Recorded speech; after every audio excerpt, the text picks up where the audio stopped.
Boa noite, grupo querido.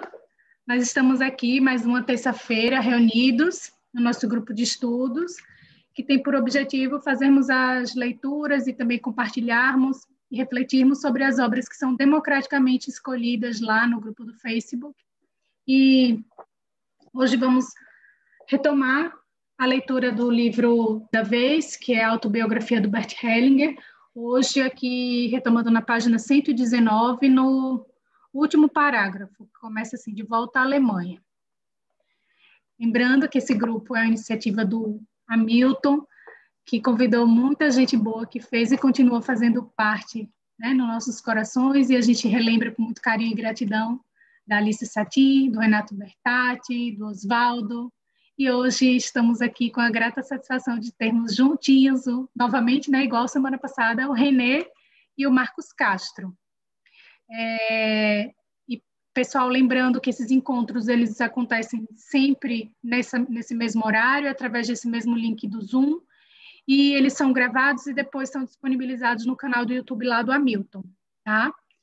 Então, René, hoje nós temos uma leitora, que é a Valéria, mas retomando, né, o que a gente havia conversado no encontro passado, temos aquela proposta do exercício sistêmico. Então, desde já, agradecendo muitíssimo pela sua presença e pela presença do Marcos Castro aqui conosco, eu te passo a palavra com toda a alegria do mundo e dando boas-vindas a todas e todos. Muito obrigado, Larissa, pela sua introdução de sempre. Bem-vindos todos, todas. A ideia desse exercício surgiu a partir do último grupo, né?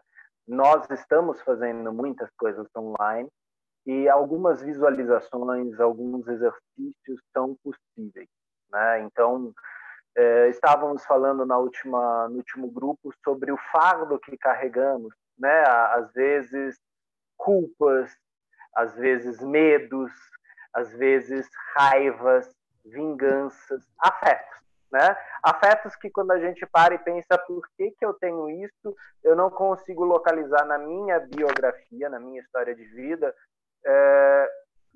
para quê? Ou por quê? Como eu tenho isso? Eu sei que eu sempre tive e sempre carreguei. E muitas pessoas, às vezes, descrevem dessa forma. É um peso, ao mesmo tempo que ele não me pertence, ele sempre esteve comigo, né? E aí a gente fala de algo transgeracional. A gente estava falando da questão dos sentimentos, sentimentos primários, sentimentos secundários, e aí os sentimentos emprestados, ou então sistêmicos, aqueles que vêm do sistema até mim, né? Como uma tarefa a ser realizada, só que muitas vezes não é que o papai e a mamãe chegou e falou, você vai fazer isso, ou o vovô e a vovó falou, você vai fazer isso. Isso ficou no sistema como algo a ser resolvido, algo que precisa ser resolvido, né? E há pouco tempo atrás, um facilitador estadunidense, William Manley, fez um seminário online e ele trouxe um exercício para essa questão do fardo que nós carregamos. Inclusive, na época, ele até mencionou uma frase do Bert Hellinger, né, quando o Bert Hellinger fala da terapêutica das constelações familiares, né, as palavras têm o poder de curar. Elas tocam a verdade e nos levam além. Às vezes, além de nós mesmos, né? Como muitas vezes um fardo foi além de meu pai para mim, além de meu avô para mim, né? Então, eu estou mencionando alguns exemplos aqui, só que, logicamente, eu sei que para cada um de vocês é de uma forma, né? A gente tem que olhar questões singulares, então aqui a gente vai ficar naquela coisa que a gente falou da última vez, do sentimento, né? Então, se vocês sentem que vocês têm um sentimento adotado, né? Quer dizer, ele sempre esteve comigo, essa mágoa sempre esteve comigo, essa tristeza sempre esteve comigo, esse peso. A gente fala muito do peso, né? E em inglês se fala muito de burden, né? O peso, o fardo, né, de nossa família, né? Todos em nossa família carregam um peso, carregam um fardo. E para isso tem este exercício que a gente vai propor aqui agora. Teoricamente, né, nem sei se vai dar para vocês verem direitinho. Essa aqui é a imagem de como a gente faz isso, né, com os representantes. Né? Então, a gente geralmente tem um representante... Cadê meu dedo aqui? Aqui. A gente tem o representante A, que sou eu, e a gente tem o representante B, que vai representar alguém do nosso sistema. Às vezes eu sei quem é, outras vezes eu não faço ideia, mas é alguém muito familiar para mim, é alguém próximo a mim, mas eu não sei nomear. Né? Nós fazemos esse exercício tanto em grupos, às vezes em treinamentos, como também no consultório particular. Né? Esse é um exercício que eu faço muitas vezes com clientes. Né? Como vocês sabem, a gente tem alguns livros publicados sobre exercícios sistêmicos. Né? Eu tenho, junto com o colega Oswaldo e outros colegas, o Toques na Alma. E a gente foi selecionando exercícios que tinham protocolos, ou seja, começo, meio e fim. Né? Que é a diferença do exercício sistêmico para uma constelação. Né? A constelação ela tem um movimento, o exercício ele tem uma formatação. Então, essa formatação é uma formatação que a gente vai seguir aqui. Né? Existe um primeiro passo, que é exatamente todos vocês que estão aqui pensarem se vocês têm um peso. Tá? Eu vou deixar bem claro, ninguém aqui é obrigado a fazer o exercício. Se quiserem apenas observar, sentir, vocês observem. Vocês podem fazer esse exercício com o olho da mente de vocês, que é o que a doutora Úrsula Frank nos ensinava. Né? Levem isso para dentro do corpo de vocês. Né? E é uma referência que está no livro Quando Eu Fecho Meus Olhos, Eu Vejo Você. Né? Ou a gente pode fazer ele fisicamente. E se vocês quiserem fazer fisicamente, vocês podem, talvez, se afastar um pouco da câmera. Né? Eu me afastei mais ou menos, não sei, talvez um passo da minha câmera. E, se vocês tiverem próximo de vocês um objeto que tenha algum peso, eu sugiro que vocês o peguem. Logicamente, aqui no meu consultório eu uso isso aqui, que é a minha caixa de brinquedos. Ela é pesada, né? E ela é trambolhuda. Né? Mas ela serve bem como peso. Se vocês, de repente, quiserem pegar apenas um livro e falar, não, esse aqui é o peso, e intuitivamente, com intenção, vocês colocam peso nisso. Entrem em contato com o fardo que vocês carregam. E à frente de vocês podem pegar qualquer outra coisa, vocês podem pegar um livro, vocês podem pegar uma folha sulfite, e vocês colocam no chão à sua frente para representar esse lugar desse representante, de algum parente seu, de algum familiar seu, de alguém. Né? Sintam o peso. E quem estiver fazendo isso com o olho da mente, sinta também que você tem em suas mãos algo que lhe pesa, um fardo. E provavelmente só você sabe o que é isso. Você sabe se isso tem uma dor, se isso tem uma sensação física, se isso tem um gosto, se isso tem um cheiro, se isso tem uma voz. Cada um entra aí em contato com a sua comunicação. Sinta esse peso e entre em contato com esse representante que está à sua frente. Talvez, seja o papai, seja a mamãe. Cada um vai seguir agora a sua intuição. Tá? Eu vou fazer a leitura como se fosse meu papai ou a minha mamãe que estivesse na minha frente.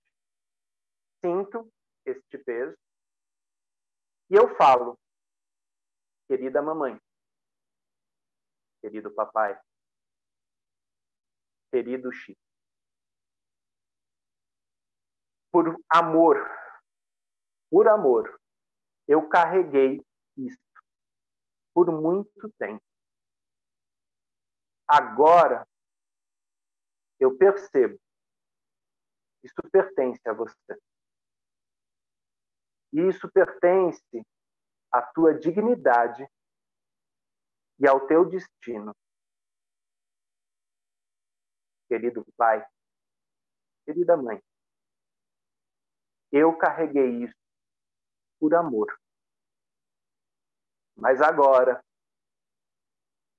eu tomo para mim a experiência e devolvo este peso. De forma bem cuidadosa e respeitosa, você se direciona a esse representante à sua frente e coloca aos pés dele este objeto. Logicamente, vocês não estão me vendo por causa da câmera e tal. É legal quem conseguir fazer isso se ajoelhar, como se estivesse fazendo uma reverência, entregando algo precioso. Ah, mas Renê, isso é muito pesado. Uhum. E esse peso, por amor, eu carreguei. E eu devolvo a você. Fiquem um tempo no chão, entrem em contato com essa energia e agora, de forma bem consciente, se desapeguem disso. Realmente entreguem isto aos pés desta pessoa. Lentamente se levantem. Fiquem talvez um tempo em contato com esse representante. Talvez vocês os olhem nos olhos. Talvez vocês sintam a necessidade de um gesto. E eu não vou falar nada aqui. Cada um segue, nesse momento, a sua intuição. Né? Às vezes, a pessoa abraça. Às vezes, a pessoa toca as mãos. Ou, às vezes, ela simplesmente olha e, como Sophie Hellinger nos diz tantas vezes, sorri. Sorria. E sinta as suas mãos agora livres deste peso. Você olha mais uma vez o chão, olha para aquele objeto e se despede. Por muito tempo, eu carreguei isso, por amor. Mas agora, eu lhe retorno. E junto a isso, tua dignidade e o teu destino. Comigo, eu levo a experiência. E por isso, eu sou grato. E quem quiser, dê um passo para trás. E quem puder, vire as costas.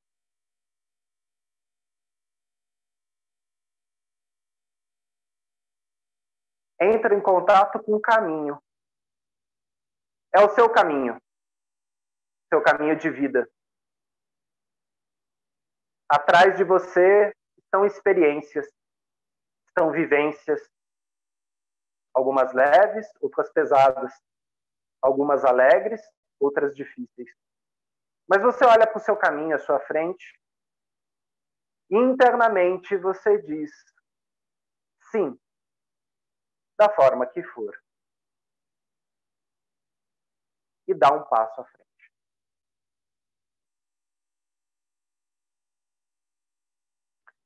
Sinta para você como foi dar este passo à frente. Né? Como está o seu corpo agora? Melhor, igual ou pior? Inspire profundamente. Sinta seus pés no chão. E lentamente vai voltando para o virtual. Vai voltando aqui para o grupo de estudos. Vai voltando aqui para as telinhas. Né? Abra os seus olhos. Né? Claro, né? Isso aqui foi um exercício feito virtualmente. Né? Quando o Marcos, quando eu estamos em treinamento, estamos em grupo, a gente vai passando pelos grupos, a gente vai acompanhando. Né? Isso realmente a gente não pode fazer aqui. Né? O bom é que é um exercício. Né? Como vocês viram, tem começo, meio e fim.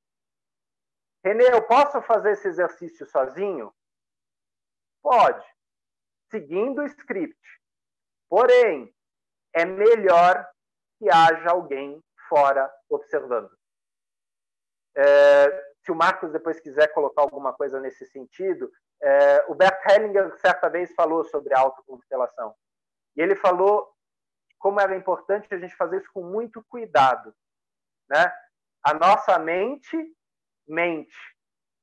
E se a gente tenta entrar em movimentos, às vezes a gente vai tentar se ludibriar nesses movimentos. Para isso serve um observador externo. O observador externo que às vezes olha no relógio e fala, deu.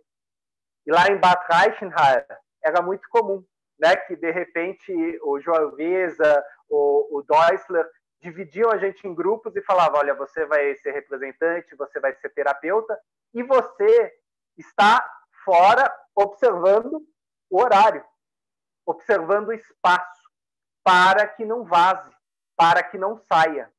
Né? Quantas vezes, né, Marcos, a Sophie fez exercícios com a gente um de frente para o outro, eu de frente para o Marcos, tal, e ela falava, só olha para a pessoa que está na sua frente. Aí, de repente, eu começava a me aproximar do Marcos, né? O Marcos me dava um abraço e a Sophie, caramba, gente, é só para ficar parado olhando para o outro, não é para vocês fazerem movimento, né? Isso é muito importante nos exercícios, seguir os protocolos, e aí você toma para você a experiência que você teve. Se vocês chegarem para mim e falar, ó, Renê, eu tentei fazer exercício e não aconteceu nada, tudo bem. Vão ter pessoas que vão ter acesso a algumas informações, algumas imagens, sensações. Vão ter pessoas que não. Isso não quer dizer que seja algo ruim. Tá? Quem acessou algo, acessou. Quem não acessou, não acessou. Eu apenas gostaria de perguntar para vocês se durante o vídeo o meu áudio estava bom, se ficou claro o exercício ou se eu preciso repetir alguma coisa. Né? Porque isso, às vezes, para mim, fica na dúvida quando a gente faz algo online assim. Para mim, aqui chegou bem o áudio, estava claro, dava para ouvir durante todo o exercício. Assim, não, particularmente aqui, não tive problemas com relação a isso, com relação ao áudio. Então, ficou bem claro para mim. Eu queria aproveitar, já que você falou, né, e colocando aí dos exercícios e da autoconstelação, porque o Bert trouxe isso também em algum momento, né? Ele falou. E realmente saber que a gente precisa fazer isso com muito cuidado quando se propõe a fazer isso, né? Como o Renê falou, porque você pode, primeiro, ser levado por algo da sua mente, que está puramente aqui, na sua mente em si, e não na essência do exercício aonde a gente quer chegar com a constelação familiar. Eu vou falar por mim, que quando o Bert fez propostas de fazer autoconstelação, eu, em determinado momento, me via assim, até um ponto só.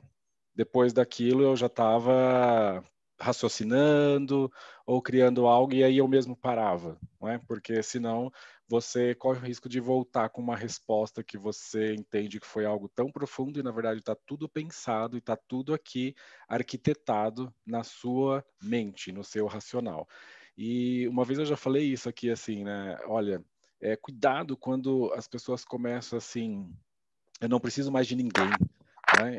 Eu faço tudo sozinho, eu cuido de tudo sozinho, eu me basto por mim mesmo. Então, assim, também nisso requer uma humildade nossa de que esse outro também pode trazer algo novo para mim, não é? Se em algum momento eu fui o professor, em outro eu posso ser o aluno e nós crescemos juntos. Então, fica esse intercâmbio. Então, eu queria chamar um pouquinho a atenção para isso, cuidado. É bom fazer, sim, tem exercícios que, como esse que o Renê falou, você pode repetir, né? Inclusive com mais calma, com mais tranquilidade. Você viu um pouquinho do passo a passo e aonde que esse exercício pode te levar, talvez para alguns. Eu precisava de um pouquinho mais de tempo aqui, né? Para experimentar um pouquinho mais, para perceber um pouquinho mais. Aí você faz. Né? Agora, o cuidado para você não querer direcionar esse movimento, né? Para você não colocar uma intenção para você mesmo, e aí você vai acabar sendo enganado. E eu queria complementar, Renê, quando a gente estava falando sobre o sistêmico, só para falar, eu tenho um texto aqui do Bert, está naquele livro Conflito e Paz, que ele fala sobre o trauma sistêmico, que é justamente sobre o que a gente está falando aqui, e eu estava com esse texto aqui, assim. E aí o Bert fala assim, ó, observamos nas constelações familiares que um grande número de traumas não resultam de vivências pessoais, mas vieram por identificação com outras pessoas da família. Não são, portanto, traumas pessoais, mas sistêmicos. Um trauma sistêmico está sempre associado a alguma relação inconclusa. Geralmente, uma reconciliação necessária não teve sucesso, ou as consequências de alguma culpa pessoal não foram assumidas pela pessoa responsável. Então, uma outra pessoa da família assume o que não se completou e carrega a culpa como se fosse sua. Nisso consiste o trauma sistêmico. Então, só trazendo essa fala do Bert, né? Que além do trauma pessoal, trauma de destino que o Bert coloca também, então temos esse trauma sistêmico e o Renê falou para nós dos sentimentos adotados aí. É mais só uma observação. Obrigado, Renê. Imagina, grato, Marcos. E apenas, né, o Marcos falou muito bem da questão da autoconstelação, né? Isso não é uma crítica a vocês, né? Nem a ninguém aqui. Nós todos estamos em treinamento, nós todos estamos em informação aqui, né? Seguimos em informação. E assim, é muito interessante como quando a gente tenta fazer algo sozinho, como de repente a gente percebe a nossa intenção. É muito diferente eu facilitar para o outro e eu facilitar para mim. Para mim, eu muitas vezes coloco uma intenção. E a gente fala, né? É a melhor das intenções. Só que Hellinger deixa claro, no campo, sem intenção, sem julgamento, sem medo. Né? Então, por isso temos que tomar muito cuidado com isso. Né? E quando a gente foi fazendo os protocolos dos exercícios no Toques na Alma, isso foi uma coisa que chamou a atenção. Falar, e se o pessoal começar a fazer esses exercícios sozinho? Se seguir o protocolo, é possível. Se a pessoa começar a inventar muito, ela vai entrar em quartos, ela vai entrar em áreas talvez desconhecidas, e aí é por conta e responsabilidade dela. Né? Então, da mesma forma, nos próprios treinamentos de constelação familiar, a gente trabalha com adultos. Né? Então, a gente muitas vezes fala, olha, isso aqui é um exercício, não é para entrar num movimento de constelação. Né? E por que a gente fala isso? Porque dá para entrar num exercício, num movimento de constelação. Você faz, às vezes, o exercício das moedas, né, que tem no livro do Juan Garriga e que o João Weser trouxe para nós aqui no Brasil, né, em São Paulo. Se você deixar o movimento livre, se sai daquele protocolo, se sai daquela formatação e os elementos começam a se movimentar. Né? E, logicamente, se existe um facilitador lá, existe a possibilidade daquilo se movimentar. Se não existe um facilitador, o que está acontecendo? Quem é representante e quem é cliente? E aí a gente começa a ter emaranhado, né? E é exatamente isso uma das coisas que um facilitador facilita e cuida. Cuida para que o representante esteja no lugar de representante e para que aquela experiência seja válida tanto para o representante como principalmente para o cliente também. Eu gostaria de abrir aqui, em relação a esse exercício, dúvidas, colocações, impressões, correções, né? Como foi para vocês isso? Né? E, por favor, fiquem à vontade para se colocar. Renê, enquanto o pessoal vai abrindo o microfone ou escrevendo no chat para te responder, eu queria passar aqui e deixar registrado o que o pessoal escreveu, né, de que ficou claro o exercício, e até a Cirlei falou assim, ficou muito claro, deveríamos fazer um exercício toda semana, ou de vez em quando. Podemos. Um exercício ou talvez uma meditação, uma visualização. Já entrei várias vezes aqui, o Marcos estava fazendo uma visualização com vocês, então isso não é uma coisa nova. Legal, né? E também a Marina perguntou o nome do livro que você citou, Aí, alguém que está com o nome RS, eu não sei, não identifiquei aqui. Sou eu. Muito obrigada. Obrigada por desvendar esse mistério, esse outro mistério. Nosso grupo anda bastante misterioso, mas os mistérios aparecem. Então, o próprio Renê já respondeu aí, Marina. Então, confirmando. E o Marcos fica só rindo, com crise de riso. Eu tô te vendo, viu, Marquinhos? Ai, gente, esse grupo é demais. Então, é isso. Alguém quer fazer passar algum feedback? O pessoal pode abrir o microfone ou então escrever aqui no chat.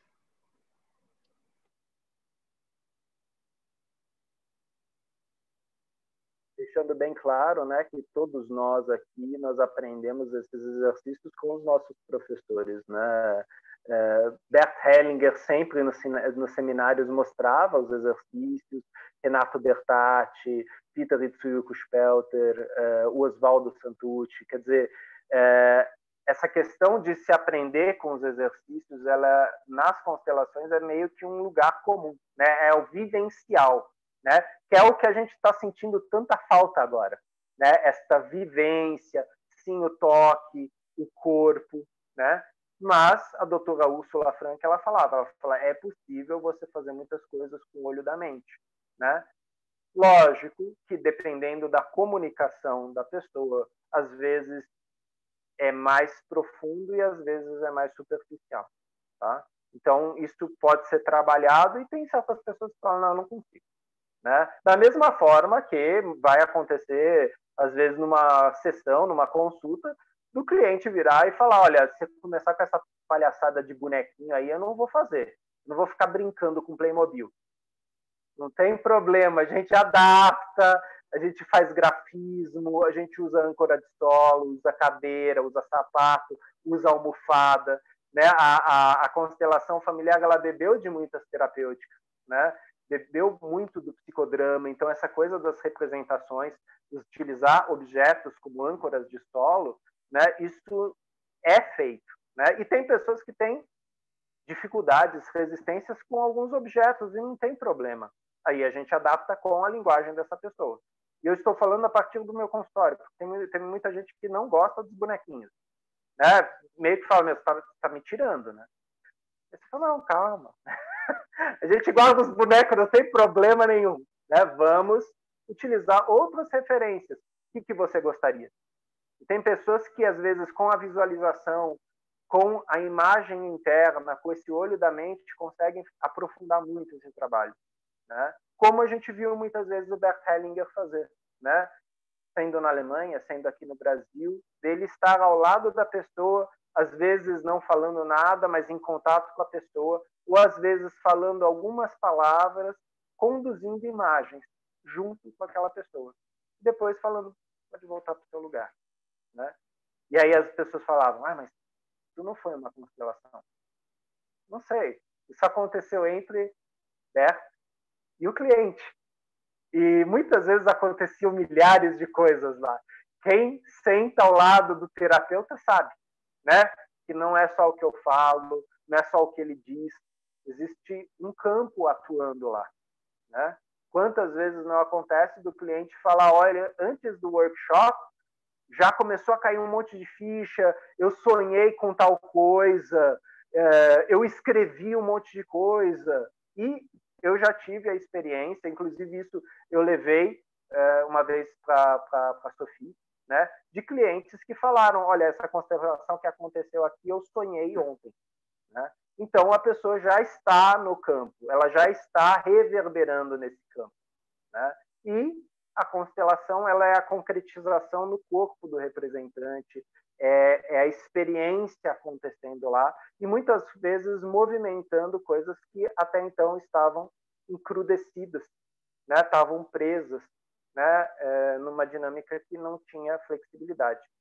E às vezes com exercício, com uma palavra, né? Como o Hellinger falou, uma palavra às vezes cura, né? Ela dá movimento, ela permite essa cura acontecer. Mas se ninguém quiser colocar nada, a gente volta para a leitura, não tem problema. Ah, Manuela, por favor, abra seu microfone. Vamos ouvir teu sotaque. Perfeito. Boa noite.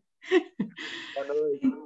Então, quando eu peguei no objeto pesado, a emoção, e visualizei o meu pai e a minha mãe à minha frente, a emoção foi instantânea. Senti uma emoção. E fiz o exercício aqui ao lado da minha secretária. Baixei-me, curvei-me, fui ao chão com reverência, e quando dei o passo atrás e me voltei, estava frente a uma porta fechada, que é a porta que está aqui do meu gabinete. Então foi muito interessante, que eu senti necessidade mesmo de abrir a porta para trás e dar mais um passo à frente. E aí sim, respirei fundo. Aí senti, parece que um alívio nos meus ombros. Foi muito gratificante. Muito obrigada. Eu que agradeço a partilha, Manuela. É muito importante. E provavelmente cada um de vocês sentiu de uma forma. Eu já fiz esse exercício diversas vezes em situações diferentes. Né? E vieram coisas diferentes, vieram sensações, visualizações diferentes. Né? Então, é válido tudo que vem. Né? E para algumas pessoas, às vezes, precisa de tempo para elas meditarem em cima disso, das imagens que vieram. Né? Ou, de repente, a pessoa fala, olha, apareceu uma pessoa na minha frente que eu não sei quem é. Você conseguiu deixar? Não consegui. Ok, então talvez precise de um pouco mais. Talvez precise de tempo. Talvez pela primeira vez você descobriu que você carrega algo pesado, né? Então, novamente, não tem certo e errado aqui. Valida a experiência que você teve, né? E se der ao tempo, né? Já aconteceu muitas vezes de um exercício acontecer, e eu lembro bem do Peter Spelter falando isso, a gente fazendo exercício, um colega lá, capotado, dormindo no treinamento. E o Bert falando, que bom, né? Esse é o momento dele, o momento dele é esse, é de descanso. Ou então ele está processando alguma coisa. Ele falou, o campo ele está atuando de diversas formas aqui, né? Então, cada pessoa tem o seu momento, cada pessoa vai puxar algo. Assim como a gente está puxando há tanto tempo, antes da pandemia, os benefícios desse grupo de estudo, né? Aí pensado pela Alice Satin e pelo Hamilton, né? Que eles estavam à frente de seu tempo, né? Hoje em dia, a gente vê o quanto é uma ferramenta importante para nós, né? Recentemente, o Décio e a Vilma, no Congresso, falaram isso, né? Isso aqui possibilitou novos caminhos, né? Novas oportunidades para pessoas que estavam muito distantes, que não tinham acesso, né? Então, estamos sopesando prós e contras aí dessa pandemia, dessa virtualidade, né? Logicamente, Renê aqui falando, eu prefiro fazer os exercícios presencialmente, né? Aí a gente enxerga mais coisas, a gente sente mais coisas, mas aí eu estou falando da minha comunicação, tá? Cada um tem a sua. Podemos ir para a leitura, então, ou alguém gostaria de fazer mais alguma colocação? Adriana, você pode abrir o seu microfone?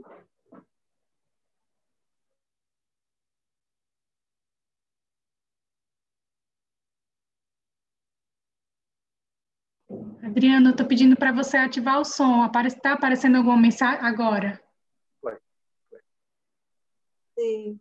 Eu fiquei pensando aqui, por que no exercício acontece uma constelação? Por que um é constelação e o outro é exercício? Porque às vezes eu tenho uma percepção assim, e o corpo, né?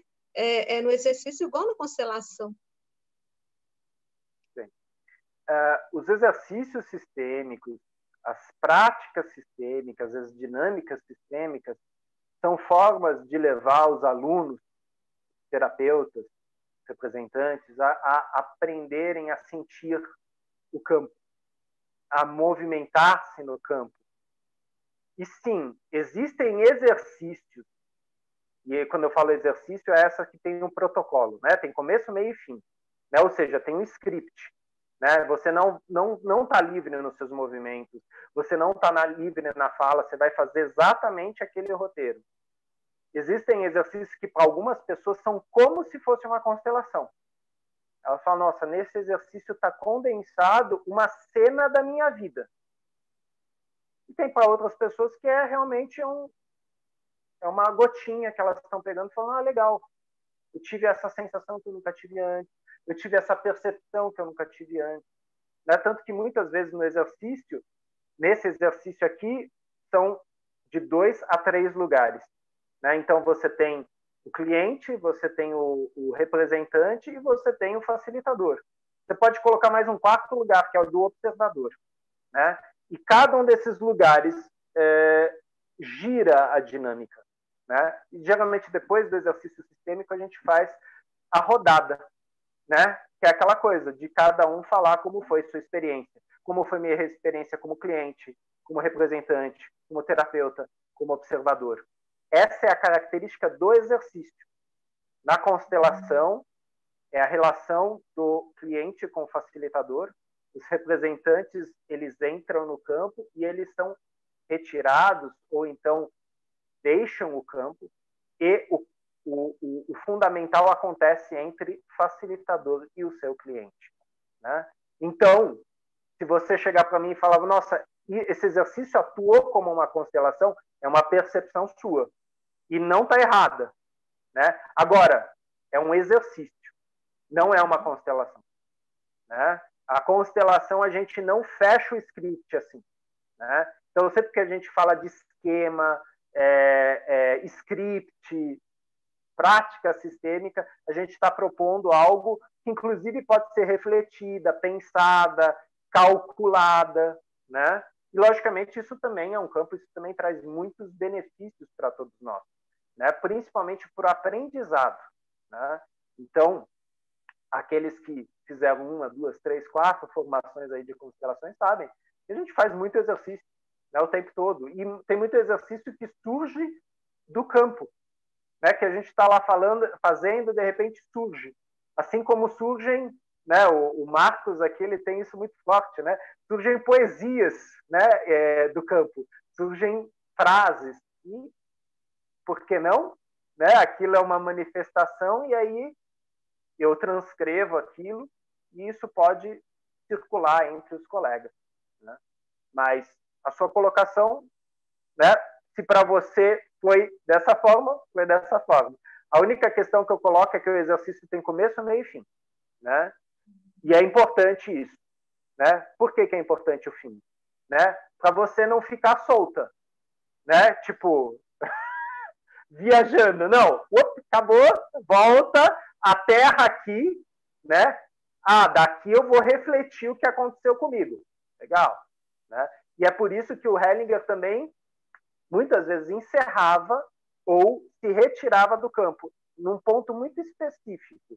Isso foi discutido já várias vezes aqui no grupo de estudo. Às vezes era o ponto mais alto da constelação. Aí o Hellinger... E aí aquele movimento, ele continuava no corpo do cliente, às vezes dos representantes também. Né? A questão é que a gente só verifica se o representante não está preso no campo. Né? A gente não quer isso. Não está emaranhado no campo.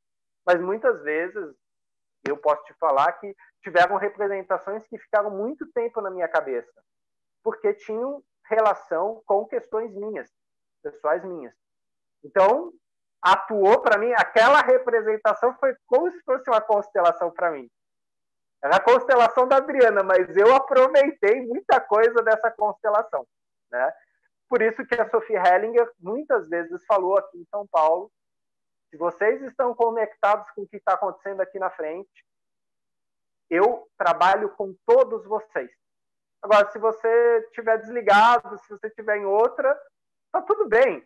Né? Mas quem está conectado com o campo está movimentando questões. Né? Por isso que é intenso. Né? Os workshops são intensos. Para quem está lá, para quem está sintonizado no campo, para quem está com o Wi-Fi conectado, as coisas vão acontecendo. No corpo, na mente e muitas vezes na expressão também, né? Porque a gente costuma fazer as rodadas, né? Que nem a gente faz aqui também, né? Que é importante isso, porque cada um está capturando isso de uma forma muito particular. Respondido, Adriano? Sim. Ô, Renê, eu só queria falar com relação a essa pergunta da Adriana, porque é muito legal essa pergunta mesmo, porque as pessoas têm dúvidas assim, não é? Então quer dizer o quê? O que vale mais, não é? O que tem mais peso aí? Eu faço uma constelação, um exercício, e Adriana, eu costumo dizer assim, o quanto os exercícios são preciosos, não é? Porque justamente diante desse tempo ali que você tem, às vezes delimitado, vem uma percepção, perdão, rápida, não é? Você consegue alcançar algo de maneira bem rápida, que depois, talvez, quando você vai trabalhar essa questão, inclusive dentro de uma constelação, né, isso vem até muito mais profundo. Isso alcança uma camada mais profunda. Então, assim, eu falo que eu já tive presentes assim grandes, né, com os exercícios o tempo todo, porque a gente tem aquela percepção já ali bem rápida. Nesse exercício que o René passou para nós aqui, né, então de repente você, ao invés da intenção de alcançar algo, é justamente assim, o que é que eu percebi aqui, né, nesse caminho? O que é que me tocou de alguma forma? E depois tem outras variações, né, nesse mesmo exercício aí de repente eu faço de entregar algo para o meu pai, de entregar algo para a minha mãe. Como é que eu percebo? De quem é que eu estava carregando mais peso? Sabe, de repente você consegue perceber algo numa jornada interna, num exercício. Para quem é que eu tenho que deixar mais? Como é que eu tenho que fazer para isso ficar igual? Então isso dá um norte para nós, não é? Dá um caminho através de um exercício que nos coloca em contato com essa dinâmica, com essa temática e já também gera em nós um movimento bem grande. Então, muitas vezes o exercício te oferece aquilo que talvez a constelação rodou para chegar naquele ponto principal, não é? Então eu nunca coloco isso é melhor ou é pior, é mais forte ou é mais fraco, mas cada um tem a oportunidade de ter uma percepção e de acordar para algo, seja na constelação, da forma como que a gente vê, seja de um exercício de forma até mesmo bem rápida. Só que é um rápido que continua trabalhando em nós depois durante muito tempo também. Isso mesmo, né? São palavras, são sensações que se tornam parte de nós, né? E é aquela coisa, né? A gente sabe que essa metáfora para muitos já é antiga, né? Deixa a ficha cair. Tem ficha caindo até hoje das constelações que eu fiz lá atrás com o Peter, né? Porque né, Rollo May dizia isso tem muito a ver com a fenomenologia, né? Você nunca se banha no mesmo rio duas vezes, né? Porque no dia seguinte o rio é outro, você é outro, o clima é outro, o dia é outro. É o fenômeno. E quando eu visito uma constelação, ela é única. Ah, não tem nada a ver, Renê, porque eu já fiz 5 constelações do mesmo tema e foi igual. Provavelmente não foi igual. Né? A experiência mostra que não é igual. Né? Você pode estar preso num ciclo repetitivo, ou talvez, para não falar preso, apegado. Tá? Existem muitas pessoas que nesse exercício elas não querem deixar o fardo aos pés da pessoa. Tá? Por quê? Isso aqui também tem benefícios, tá? Tem benefícios secundários, tem ganhos. E para a gente abrir mão de algo, a gente precisa abrir mão disso totalmente, né? Então, é um trabalho interno, né? Eu tenho um colega terapeuta que sempre fala: o que em mim precisa morrer para que o novo eu possa advir? É um processo terapêutico, né? Será que eu consegui me desapegar? Ou será que eu coloquei uma partezinha que era chata, mas essa aqui não, essa aqui fica comigo. A chata fica lá aos pés da pessoa, essa aqui eu quero para mim. Não, é um peso, não é? É um bloco, não é? Deixa lá. A experiência segue contigo, né? Isso é uma coisa que o Anton de Cron deixa muito claro também em processos de consultoria sistêmica, no ambiente organizacional. O que eu produzi numa empresa, eu produzi para ela. Então, quando eu vou embora da empresa, o produto fica. Pô, mas eu que pensei naquela logomarca, eu que dediquei 5 anos para isso. Legal, isso é da empresa. A experiência você leva. Agora, muitas vezes eu não consigo me desligar daquele job porque eu queria meu nome embaixo daquela marca, né? E aí eu preciso fazer um trabalho comigo de desapegar, de descolar, de soltar e permitir que aquilo fique lá e que eu leve comigo o que é meu e talvez, como a Manuela nos disse, talvez até descubra que tem uma porta à minha frente que até então estava fechada. Ora, abra a porta, saia, né? Vá para o mundo e deixe as experiências lá, elas vão ficar lá, né? Elas não vão embora, né? Você pode voltar para aquele quartinho, né? Essa é uma metáfora que o João Alveza traz muito para a gente. Você tem vários espaços internos, quartinhos, né? Tem o seu dormitório, tem a lavanderia, tem o quartinho da empregada, só que esses quartos são todos seus, né? Será que você está visitando eles? Tem quartinho que está fechado, está trancado, né? E você olha para aquilo lá e fala, meu Deus, olha só o tamanho desse cadeado. E enquanto você fala isso, a chave dele está aqui, né? Você fala, meu Deus, quem fechou isso aí? Nunca que eu vou conseguir abrir isso aí. Está trancado de um jeito. Tudo em seu tempo, tudo em seu momento, né? Isso que é muito legal também em relação aos nossos clientes, né? Se eles chegam para você e trazem um tema, é porque provavelmente aquele tema já está autorizado para ser visto. A gente apenas vai tomar cuidado para a gente não xeretar onde não devemos xeretar, porque às vezes o nosso cliente, assim como nós também, tem características infantis. E ele quer espiar pela fechadura. E aí a gente fala, você pode espiar pela fechadura do seu dormitório, não do papai e da mamãe, né? Então, é uma metáfora, né? Então, facilitamos processos onde há autorização para facilitar, né? Mas me estendi aqui. Larissa, como nós estamos? Vamos fazer um pouco mais de leitura. O que você me diz? Olha, a Bruna agradeceu e registrou aqui que a sensação no final foi muito boa e que ela vai observar. Nós temos aí, para o nosso horário, 9 minutos.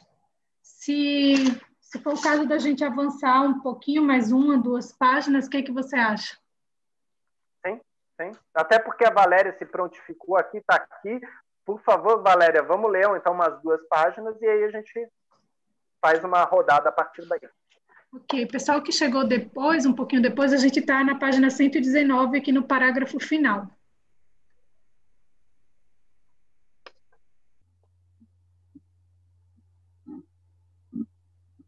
Pode seguir, Valéria, por favor.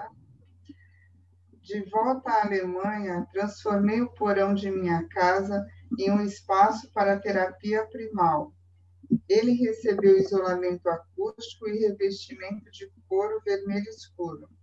Diariamente, eu oferecia cerca de 3 horas de sessões em grupo para 10 participantes, em cada uma e mais 2 sessões individuais. No início, organizei 2 ciclos de 4 meses de terapia primal. Depois, a reduzi para 4 semanas. O período mais curto produziu o mesmo efeito. Mais tarde, combinei terapia primal e a teoria do script, o que alterou a priorização dos métodos terapêuticos. Em um curso de 5 dias, reservei 4 para a teoria do script e apenas 1 para a terapia primal, pois, com o passar do tempo, constatei que a dor primordial e decisiva resultava de um movimento anteriormente interrompido, Por isso, o terapeuta ajuda o cliente mais uma vez em seu nascimento. Depois, o apoia em seu movimento em direção aos pais. Isso é tudo. Meus cursos eram frequentados por psicólogos, psiquiatras e psicoterapeutas, mas também por leigos, como executivos e artistas. Além disso, eu oferecia em minha casa seminários de supervisão para psicoterapeutas, nos quais podiam ser discutidos casos de seus consultórios. Em 1974, nas Semanas de Psicoterapia de Lindau, que no início dos anos 1970 era um evento que reunia conferências e, com o tempo, passou a oferecer também seminários e exercícios com uma abrangência maior. Organizei um curso de análise transacional. Nesse mesmo ano, ofereci uma oficina semelhante ao Dr. Rudiger Rugol, neurologista, psiquiatra e psicoterapeuta, considerado um dos analistas transacionais mais conceituados da Europa. Por muito tempo, atuou em clínicas norte-americanas e estudou diretamente com Eric Berne Rudiger Rugol, e eu entramos em contato nas Semanas de Psicoterapia, que deram origem não apenas a uma colaboração frutífera, mas também a uma estreita amizade. Em seguida, Rudiger Rugol participou de um dos meus cursos de terapia primal e por muitos anos me procurou para fazer supervisão. Ao mesmo tempo, eu o convidava para participar como supervisor de meus cursos de terapia primal.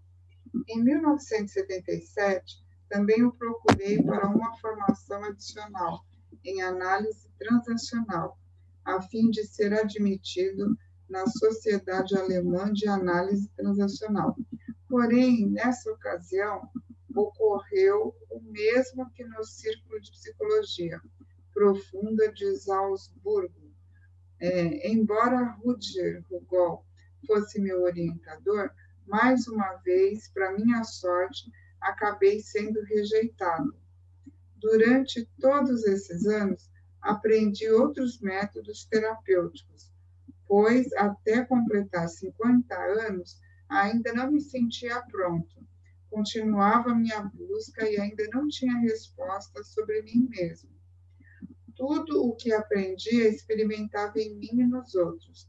Assim, pude desenvolver um grande patrimônio de experiências terapêuticas, sem certificados nem associações, que, para ser sincero, tampouco me interessavam, pois com eles eu teria ficado preso a um grupo e a todas as suas convicções.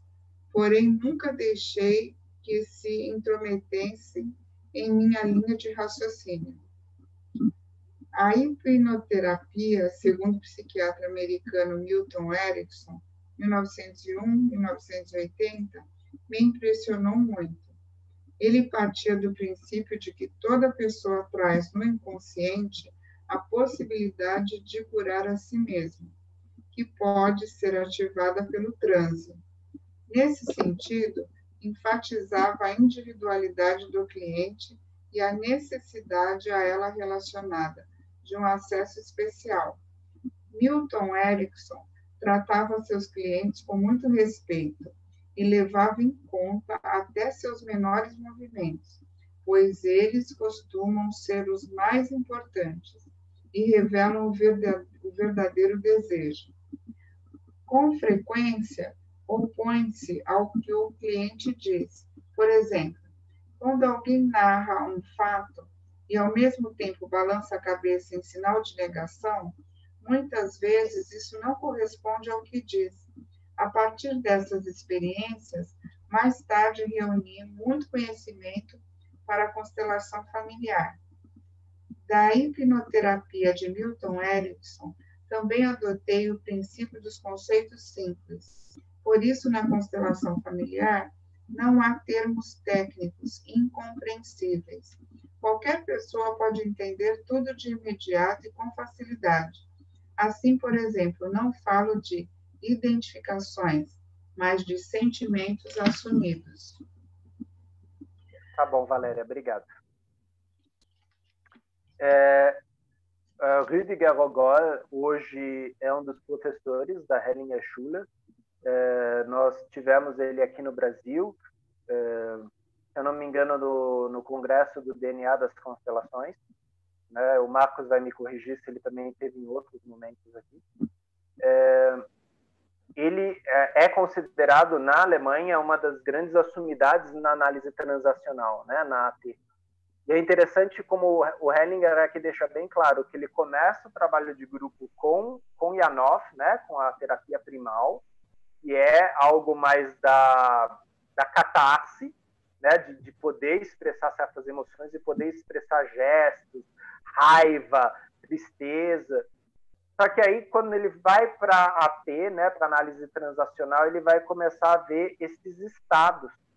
Estado de criança livre, o estado de criança ferida, estado de pais protetores, pais julgadores, pais críticos, pais amorosos, e o estado, que é mais difícil, o adulto, né? Para todos nós temos que, né, trabalhar com todas essas instâncias internas para chegar nela, né? E aqui ele também fala de Milton Erickson, né, deixando bem claro que Bert passou por todos eles, né? Arthur Janov, Eric Berne e Milton Erickson, né? E viu essas técnicas sendo aplicadas. E puxou isso, então, para o arcabouço, para a terapêutica aí das constelações familiares, né? Isso é muito importante, novamente, para deixar claro, a gente já falou disso, né, que a constelação familiar ela não é um hocus-pocus, né? Ela não é uma mágica. Ela tem uma base anterior muito profunda, né? na filosofia, sim, na teologia, mas também nas escolas psicoterapêuticas, né? E aqui a gente está passando por algumas delas. E aqui Bert deixa bem claro, né? Eu não quero que na constelação familiar se usem termos específicos que tornam a linguagem difícil, né? Isso a gente tem muito. Por exemplo, na psicanálise, a gente tem termos que conseguem diferenciar um analista junguiano de um freudiano e de um lacaniano, né? Tanto que a gente fala, esse cara aí está falando lacanês, né? Porque entra em termos técnicos e tal, e isso afasta muito a pessoa da experiência, né? Bert Hellinger queria que a pessoa vivesse essa experiência no seu corpo. Por isso, uma linguagem também acessível, né? Não que Bert Hellinger não fizesse referência, né? Quem leu as obras aqui no grupo de estudo, né, sabe o quanto Bert Hellinger o tempo todo está fazendo referências de sua obra com a obra dos colegas, né, dos seus professores anteriores. Da leitura feita pela Valéria até aqui, alguém gostaria de fazer alguma colocação, alguma dúvida, alguma crítica?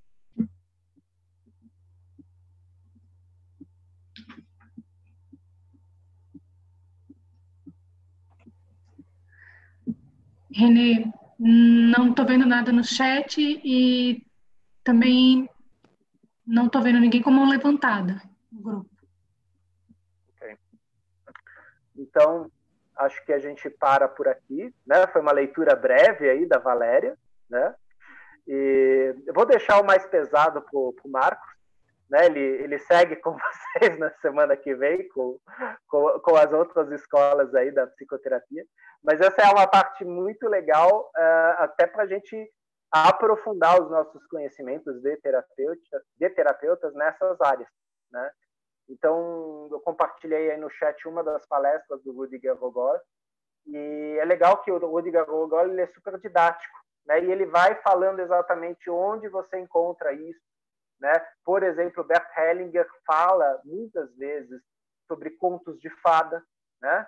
E a análise transacional ela faz ela tem um olhar sobre histórias que nos comovem, que mexem com a gente, e como essas histórias de repente trazem fios sistêmicos. Então, por exemplo, na psicanálise a gente tem uma obra de Bruno Bettelheim, onde ele fala a psicanálise dos contos de fada. Então, ele faz uma análise dos contos de fada. Mas, muitas vezes, o Bert Hellinger olhava para o lugar dos contos de fada. Quer dizer, na minha vida, se eu interpreto João e Maria, quem eu sou? Eu sou João, eu sou Maria, eu sou a bruxa, eu sou o pai que abandona as crianças na floresta. Né? Quer dizer, que lugar é esse que eu ocupo? E como isso me move? Né? Isso tem muito na análise transacional e é uma ferramenta muito importante para que os facilitadores conheçam. Né?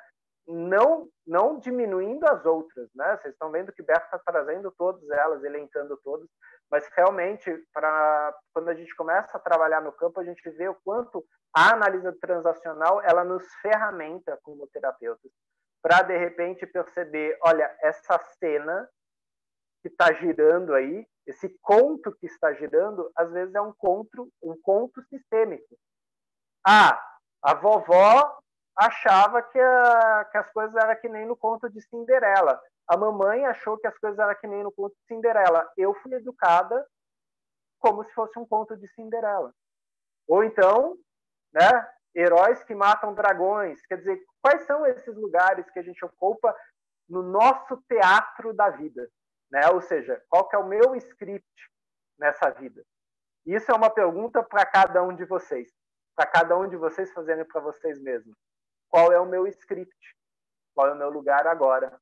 E como eu me sinto em relação a isso, né? A esses lugares, como eu atuo nesses lugares.